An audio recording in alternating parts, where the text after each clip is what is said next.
क्या ज़रूरी है, प्रेम, धन या सफलता? रचना अपने घर से निकली। उसने घर के सामने सफ़ेद लंबी दाढ़ी में 3 साधु महात्माओं को बैठे देखा। वह उन्हें पहचान नहीं पाई। उसने कहा, मैं आप लोगों को नहीं पहचानती, बताइए क्या काम है? हमें भोजन करना है, साधुओं ने बोला। ठीक है, कृपया मेरे घर में पधारिए और भोजन ग्रहण कीजिए। क्या तुम्हारा पति घर में है? एक साधु ने प्रश्न किया। नहीं, वह कुछ देर के लिए बाहर गए हैं, रचना ने उत्तर दिया।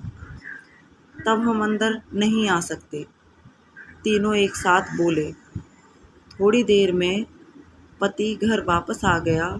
उसे साधुओं के बारे में पता चला तो उसने तुरंत अपनी पत्नी से उन्हें पुनः आमंत्रित करने के लिए कहा। रचना ने ऐसा ही किया। वह साधुओं के समक्ष गई और बोली, जी, अब मेरे पति वापस आ गए हैं, कृपया आप लोग घर में प्रवेश करिए। हम किसी घर में एक साथ प्रवेश नहीं करते, साधुओं ने स्त्री को बताया। ऐसा क्यों है? औरत ने अचरज से पूछा। जवाब में मध्य में खड़े साधु ने बोला, पुत्री, मेरी दाईं तरफ खड़े साधु का नाम धन और बाईं तरफ खड़े साधु का नाम सफलता है और मेरा नाम प्रेम है। अब जाओ और अपने पति से विचार विमर्श करके बताओ कि तुम हम तीनों में से किसे बुलाना चाहती हो। रचना अंदर गई और अपने पति से सारी बात बता दी। पति बेहद खुश हो गया। वाह, आनंद आ गया, चलो जल्दी से धन को बुला लेते हैं। उसके आने से हमारा घर धन दौलत से भर जाएगा और फिर कभी पैसों की कमी नहीं होगी। रचना बोली, क्यों ना हम सफलता को बुला लें? उसके आने से हम जो करेंगे वो सही होगा और हम देखते देखते धन दौलत के मालिक भी बन जाएंगे। हाँ, तुम्हारी बात भी सही है, पर इसमें मेहनत करनी पड़ेगी।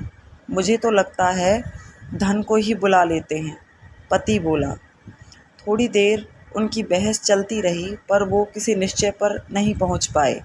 अंततः निश्चय किया कि वह साधुओं से ये कहेंगे कि धन और सफलता में जो आना चाहे आ जाए। रचना झट से बाहर गई और उसने यह आग्रह साधुओं के सामने दोहरा दिया।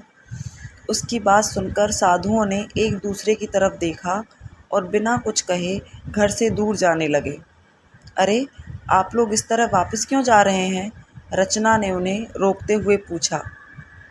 पुत्री, दरअसल हम तीनों साधु इसी तरह द्वार द्वार जाते हैं और हर घर में प्रवेश करने का प्रयास करते हैं। जो व्यक्ति लालच में आकर धन या सफलता को बुलाता है, हम वहाँ से लौट जाते हैं, और जो अपने घर में प्रेम का वास चाहता है, उसके यहाँ बारी बारी से हम दोनों भी प्रवेश कर जाते हैं। इसलिए याद रखना कि जहाँ प्रेम है वहाँ धन और सफलता की कमी नहीं होती। ऐसा कहते हुए धन और सफलता नामक साधुओं ने अपनी बात पूर्ण की। Thanks for watching and please like and subscribe the channel.